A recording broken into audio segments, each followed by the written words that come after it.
And now I'd like to call upon Professor Ilan Pappé to address us. He's going to be the first speaker, the keynote speaker, imagining the post-return space.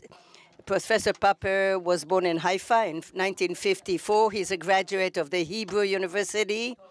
He has a doctorate from the Oxford University, 84. He lectures in Haifa University between 86 and 2006, and also in the Exeter University in England. He's the head of the Palestinian studies in the university. He wrote 20 books, among them The Ethnic Cleansing of Palestinians.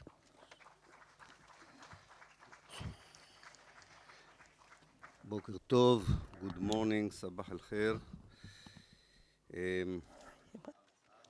My lecture will be in Hebrew. I'm going to speak slowly out of consideration to our interpreters. Now we can even hear him, which is even better. Yes, now it's good.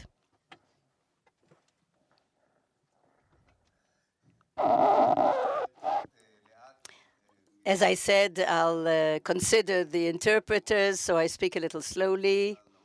Usually, we give them a text in advance in order to make it easier, but for years, I don't have any written texts in advance, so it was difficult to give anything. But this is the reason why I'm going to speak a little slowly. Don't worry. I'm not going to have a stroke or anything of that sort, God forbid. And I didn't forget how to speak Hebrew yet, but I know the huge mission of interpreters, simultaneous interpreters, and how difficult it is.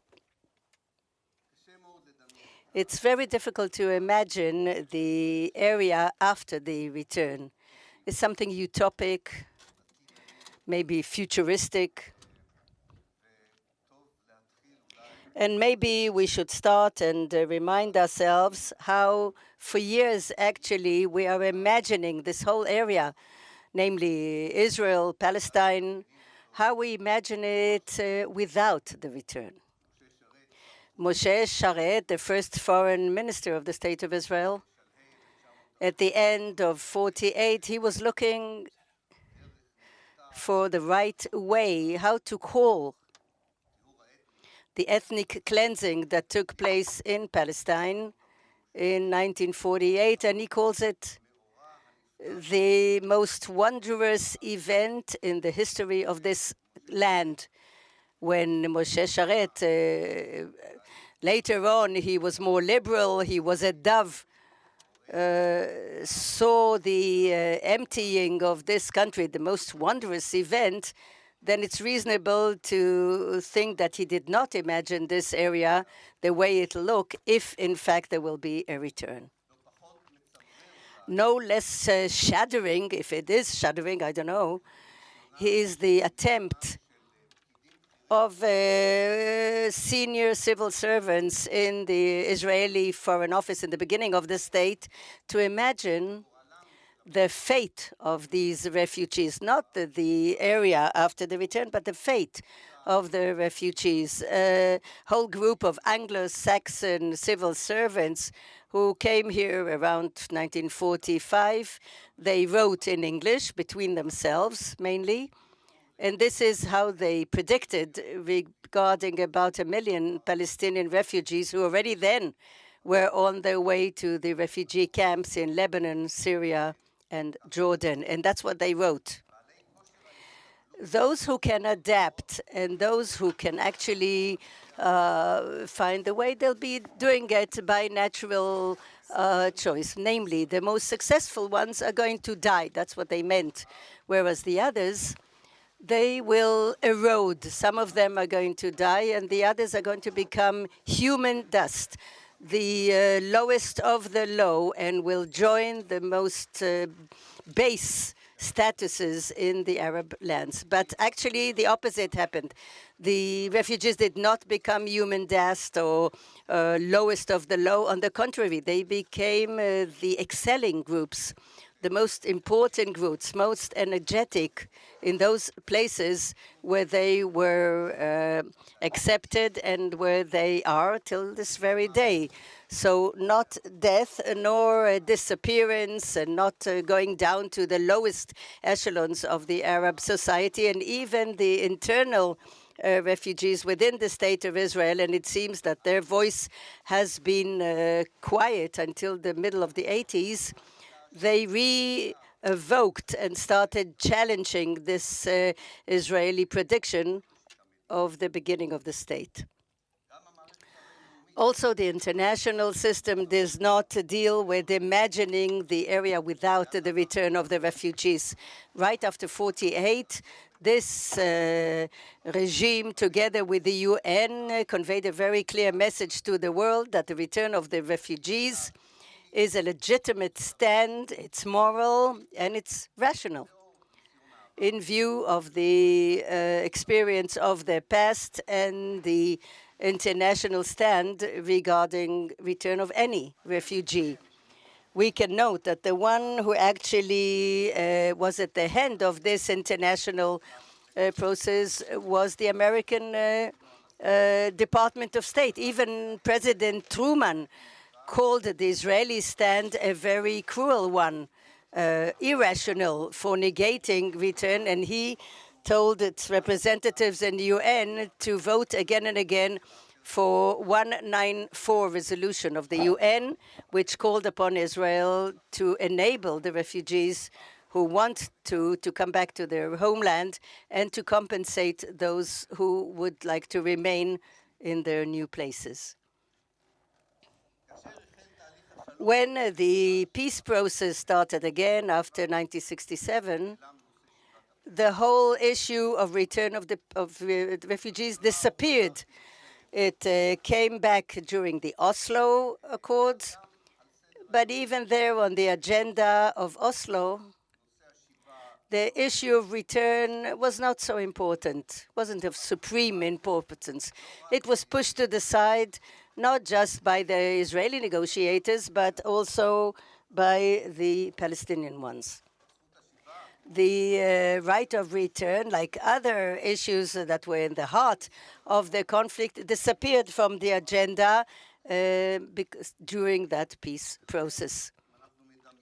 And therefore, if we imagine this area after the return, we imagine a future which is completely different than the one that is imagined by those who are involved or were involved in the peace process or the diplomatic process since 1967. If you ask those negotiators, those moderators since 93 until today, how they imagine this area, it's obvious that they are imagining it without a return. And therefore, you have to remember that when you imagine this area with return, you're actually undermining the diplomatic negotiation principles which started in 93. And although it doesn't exist today, still most of the international system abides by those principles. This fact in itself shouldn't bother us, actually, because the way the leaders talk about Palestine doesn't have any connection to reality anyway. It's not designed to change reality. Since 93, the diplomatic discourse wants to retain reality, not to change it. And it's obvious that the return of the refugees undermines the reality. It's not part of it, and it's no surprise that this is not an issue that is within the diplomatic negotiations. But there's another discourse about the future, and that discourse takes place in the civil society, the Palestinian one, and the civil society that supports the Palestinians around the world, and obviously also within small satellites within the state of Israel. We are in such a satellite here today in this hall. And the relevant discourse of people who are not leaders includes three important components. that do not exist in the discourse about the conflict of the leaders, those who manage this conflict. The first element, and again, I suggest we put it in the context about the discussion of imagining this area after the return. The first discourse is the alternative to the failing diplomatic process. The alternative today, which is suggested all over the world and in the Palestinian civil society, is the BDS, boycott, divestment, sanction. The second component is finding an alternative to the idea of two states for two peoples. It's already been stuck for the last 20 years because it's like blocked, and it doesn't bring about any hope for reconciliations. Nobody actually talks about it seriously. And the alternative is various versions of joint political structure, one state. And the third element is a constant reminder within the discourse of the civil society. Alternative to the dominant political discourse is a constant reminding of the Nakba as the groundbreaking event of the conflict. And unless you relate to it, there's no chance for reconciliation in this country and no chance to offer reconciliation with the Nakba without relating to the right of return, which is the most moral way to cope with the Palestinian disaster of 1948. And this is the discourse which I suppose we're going to hold in this conference, and we have held it already in the first two conferences about the right of return. But indirectly, it conveys a message to anybody who deals officially, and some do, in the local, regional, or international effort to find a solution to the conflict. And the message is to the people who actually deal with can be called perhaps as the peace process. The message is that those issues that you deal with and the solutions that you raise are no longer relevant to reality. And more than opening a door to hope in the future, they bury it deeply in the ground.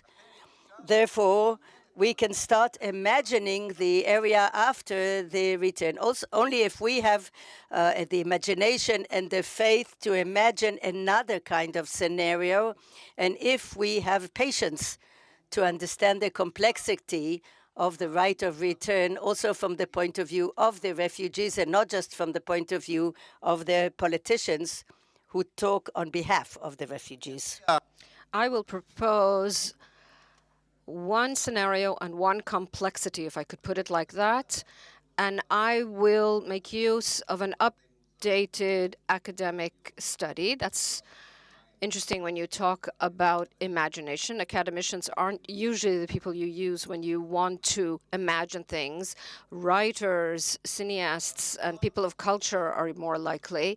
But the study of Palestine abroad, perhaps you also here, is undergoing dramatic upheavals in recent years. There's a new generation of PhDs and postdoctorates dealing with the area of return, of conciliation, of the political future of this land with intensivity, complexity, and richness in the area of research of the kind we haven't seen in many years. I myself am currently supervising 15 PhD candidates on this subject. There are centers of the study of Palestine all over the world, each of which has dozens of MA students and doctoral candidates who are all engaged in a joint discourse on the Palestinian subject. And I hope that this academic energy will also impact what's actually happening on the ground in politics and in society.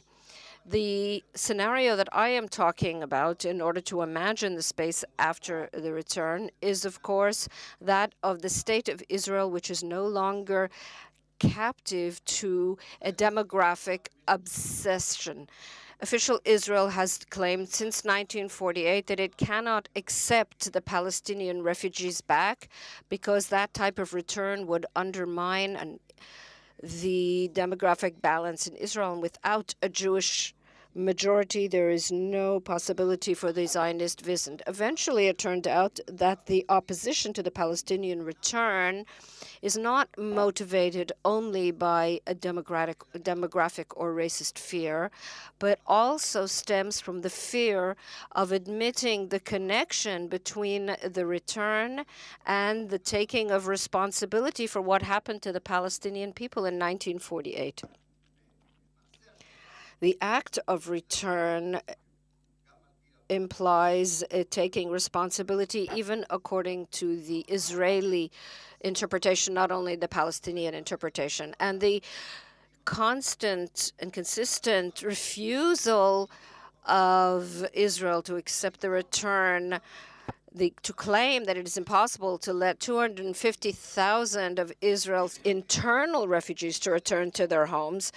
It cannot be claimed against this type of return in the shame of the demographic balance. They're already included in the demographic balance, so why not enable them to return to their homes? It turns out that the reason is not only a demographic one. That is why an Israeli approach that would enable a return, even if only in principle, is indicative not only of a change in Israeli policy, but in a change of the Israeli regime. And it's difficult to imagine that type of change in the regime, but it's impossible to imagine a change in the space after the return without imagining a change in the regime. So this new research, this new study, which views Israel as a settler colonial state and views Zionism as a settler colonialist movement, this study, which is very popular right now, makes it possible to imagine the space after the return as part of a process of decolonization, of redistribution of resources, of building a more egalitarian political regime, similar to what happened in South Africa after the end of the apartheid regime. Return symbols for the state of Israel, and this is true, the end of the Jewish state discourse as it is understood in the Zionist interpretation. In other words, return of this kind or imagination of this kind undermines the basic Israeli assumption that security and existence for Jewish society can only be guaranteed by a Jewish ethnic state, and to preserve the demographic achievements of that wonderful event, as Moshe Sharet called it in 1948. But only if we connect to those studies that talk about a state that takes into account two communities, a community of settlers, perhaps in its third generation, and a community of natives, only if it takes into account the need to reorganize the relations between these two communities, only then can we talk about return as part of a normal, organic part of a political, economic, and social arrangement. Therefore, anyone who thinks that the weakness of the Israeli legal system will enable the return of the internal refugees, including those of Ikrit and Birim, are making a serious mistake, in my opinion. There are no such weaknesses in the Israeli legal system, because if those weaknesses are exposed, they are closed the same day they are pointed out.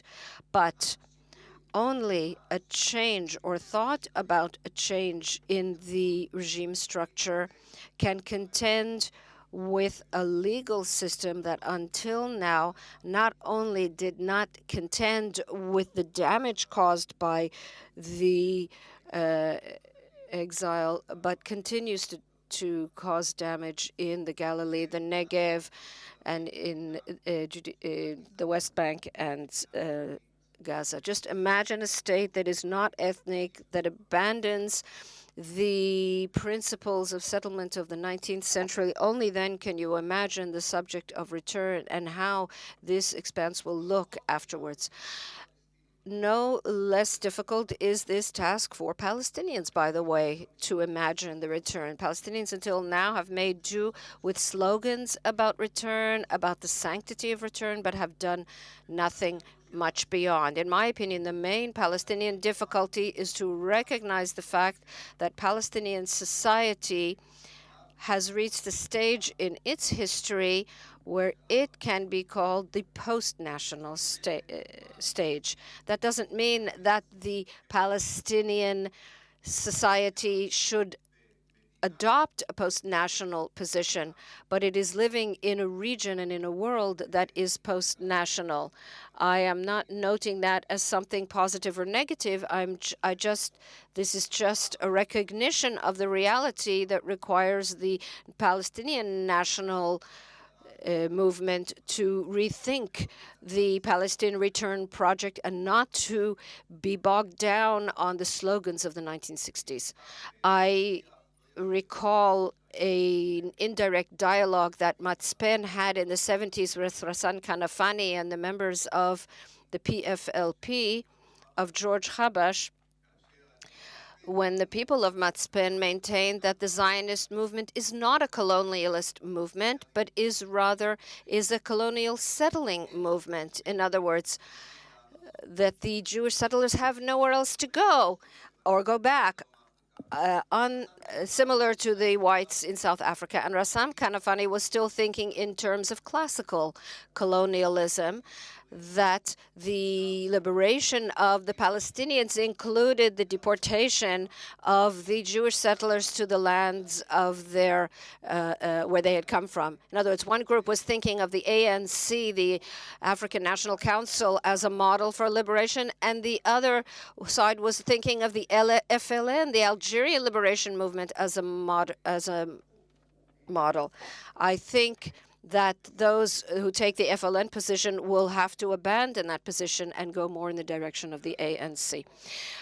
The South African Liberation Movement added the adjective national to its name as well. It was the African National Congress, but it was not a national struggle against colonialism. It was a political struggle for civil rights and civil equality, and perhaps it one day will also fight for economic equality. It could also be claimed, as people of the PA and their supporters claim, and I would imagine the Israeli left, Zionist left, if it still exists, does too. It can still be claimed that in the territories there is classical colonialism, because there the settlers have a place to go back to. For the past 20 years, I haven't seen much of a difference between Gilo and Ramot and Mevaseret Zion and Ariel and Tel Aviv, but perhaps I'm wrong. If there are big differences between Kfar Saba and Ariel, so we can talk about the return of the settlers from Ariel to Kfar Saba and to build a classic colonial model, I suggest viewing the people of Ariel as just like the people of Tel Aviv, third generation of settlers in a colonial settler society that will have to reach a conciliation with the local population, as happened in South Africa. In any case, even among the discourse of national liberation of the PA, there's no room for the right of return, because that was the strength of Zionism. It dismantled Palestinian society into 5 groups, and each group developed its own agenda. And in the West Bank, the subject of return is not a central one. There is a further aspect that is binding upon the Palestinians to think about when imagining. And here I turn to a different discipline. There is an anthropological feminist body of research carried out by some feminist researchers, fascinating research. Some of them are from Israel. And in recent years, they've been doing studies among the communities of Palestinian refugees, and they didn't make do with slogans about the right of return, but they tried to give a platform to an authentic voice from among the refugee communities to understand the meaning of the right of return to the refugees themselves.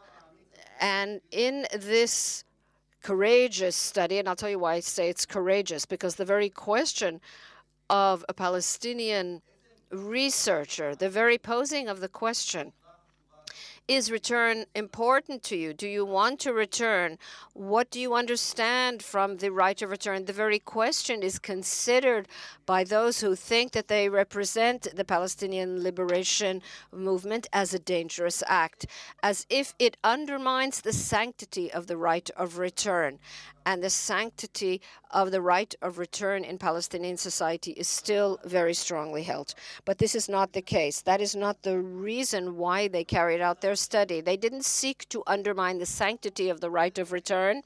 They sought not to speak on behalf of those who would relate directly to the right of return, and that it would be impossible to imagine the expanse without talking to the refugees themselves, as I have tried to say earlier. It's also important to speak to the Israelis. And these fascinating studies reveal a fascinating range of interpretations of the right of return, from a very strong feeling of desire to return to a specific place, to viewing the right of return as a right to visit, to remain, not necessarily forever, to the right of return as the most prominent means to mark a collective Palestinian identity that is renewing itself in the 21st century.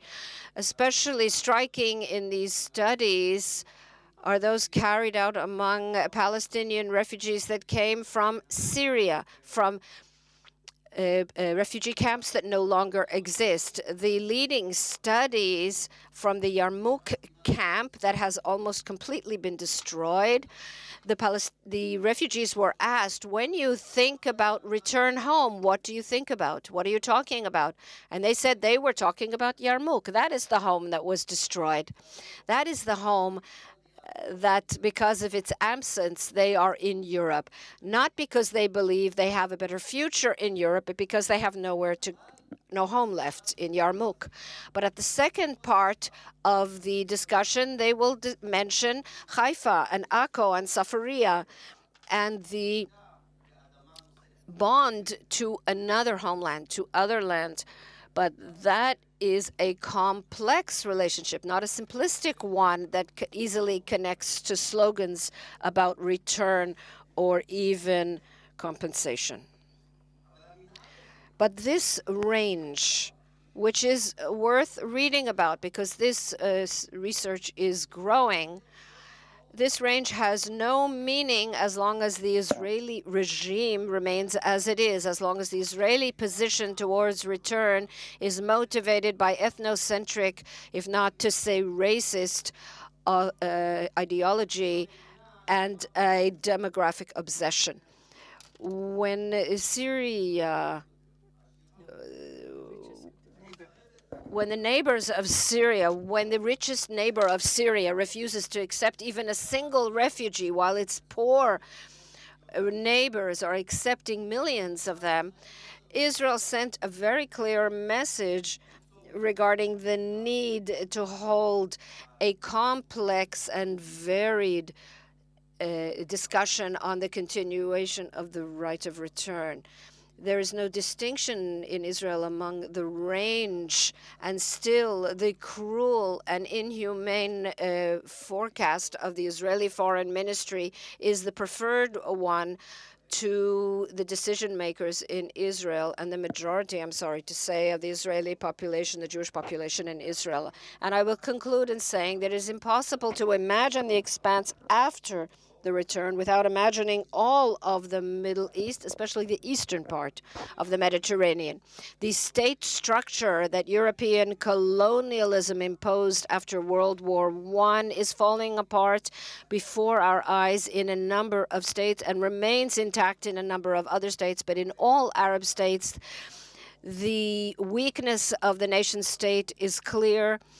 and the fragmentation into ethnic, religious, and tribal groups. Under the Ottoman Empire, with all its disadvantages, the autonomy of these communities was respected. And even those communities that decided to live in the same village or city until 1948, most of the Palestinian villages had Muslims and Christians living together.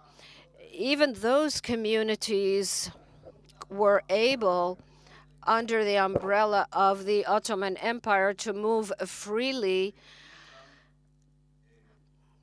and to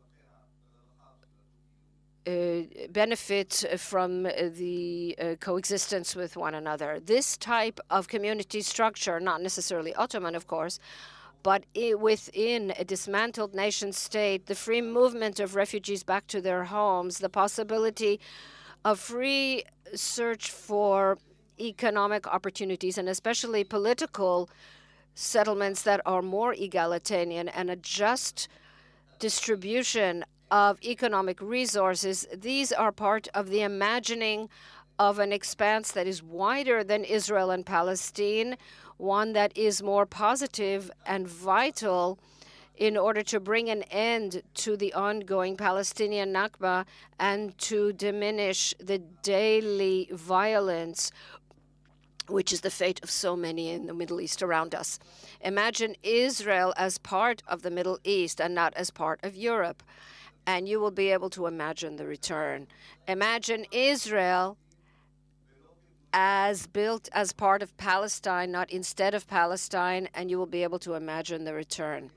Imagine Israeli society as one that is able to undergo a difficult but necessary process of recognizing the injustices of the past and a willingness to accept as equals the people of this land by means of redistribution of economic and political resources. And perhaps you will see the process of return not as something that intimidates Jewish life in Israel, but that's something that gives a reasonable life to people who live not only here, but in the Middle East that is so rifted and bloody. And in this context, we can say that the pursuit of the process of return is one that brings conciliation closer rather than to keep it at a distance. Sadly, the PA and the Israeli government and the international community all take the opposite position, that the right of return moves us away from conciliation. If we continue with our meager resources and strength, continue to pursue return, we will be able to leave hope that this relevant discussion will not only be shared by us, but will be shared by all those who can actually change reality. Thank you very much.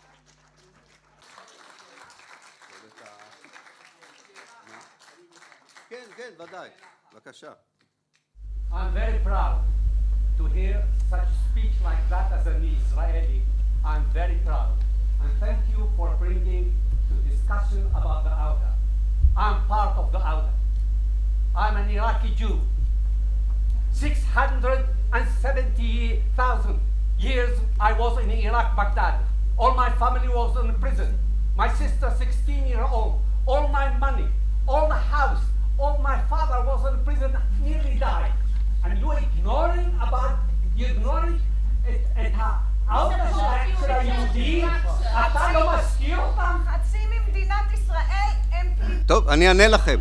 אז תשבו בבקשה. תודה רבה. Okay, let me answer you. No. Please. Okay, if you sit down, I can answer you, but you don't want to sit down? I want to answer. I want to tell you. You don't want to hear the answer, apparently. You don't want to hear the answer? אפשר באוהל, תודה לאל. היום אני במאי טלוויזיה. בזכות מדינת ישראל לקחה מיליון פליטים מארצות ערב והפכה אותם לסיטיזן. הערבים האלה חיים על רמה הכי גבוהה במדינות ערב. אוקיי, תודה רבה. Thank you. If you want to hear an answer, you came to demonstrate, not to ask, so thank you. Thank you. תודה רבה. ואתה לא מוזמן לנאום. אתה רצית שאלה ואתה לא שואל, אתה נואם. אוקיי. הנקודה ברורה, שמענו את הטענות, תודה רבה. יש תשובות, אבל אתם לא רוצים לשמוע תשובה. תודה רבה. תודה רבה. הוא חד צדדי, הוא מאה אחוז. הוא לא להתראות בבגדד. חד צדדי. כן, אולי בואו נתייחס. כן. למה לא לדבר עליי כפליט? גם אני אוקיי, פליט. בואו נתייחס. אני לא פליט, מיליון פליטים כאן. מיליון יהודים. אל תדבר בשם שלי. ישראל. אני לא פליט. וגם את הערבים. אל תדברי בשם כל המזרחים. אל תדברי בשם כל המזרחים. כל הערבים. אבל עושה מזה רק הון. אדוני, תודה רבה לך. הנקודה ברורה. אנחנו בעד כל הזכויות. We are in favor of all the rights of all refugees. If you want the right of return, we shall support you. Thank you. Thank you very much. I'm sorry. כן, ודאי שאפשר. כן, בבקשה. בבקשה. לפני חודש אנחנו היינו קבוצה גדולה ברמאללה עם העיתונאים. הוא חצי אובייקטיבי, הוא לא אובייקטיבי. תודה. העיר הזאת היא יותר יפה מתל אביב, רמאללה. אוקיי. מסביב לרמאללה ישנם מחנות פליטים. במשך 50 שנה אף אחד לא דואג להם. אולי תענה לי על זה. Okay, I shall answer.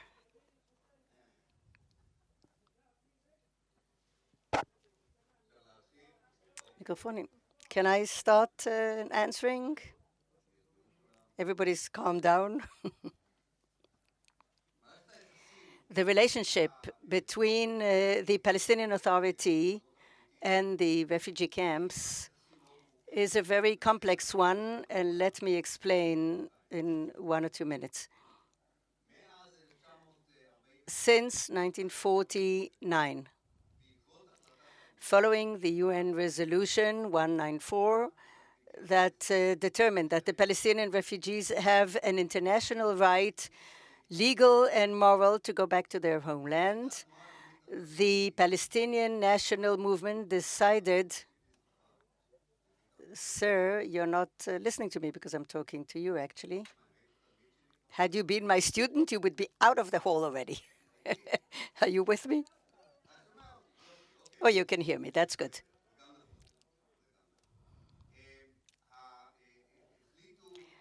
The Palestinian refugees decided, and you can see it in the camps in Jordan, Syria, Gaza, in the West Bank. They decided to live a life which is based on the principle that return is possible. Therefore, they don't build the houses of the refugees from stone, but from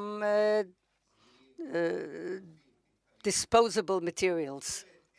In other words, the living in a refugee camp is designated to be temporary until the return to the homeland, not to Ramallah, but to the homeland, if the homeland is Haifa, Jaffa, etc. In my lecture, I said that in the last few years, groups of refugees all over the Arab world, not just in the West Bank, also in Amman, Lebanon, also in other places, they imagine in a different way the right of return than they did for 65 years before that.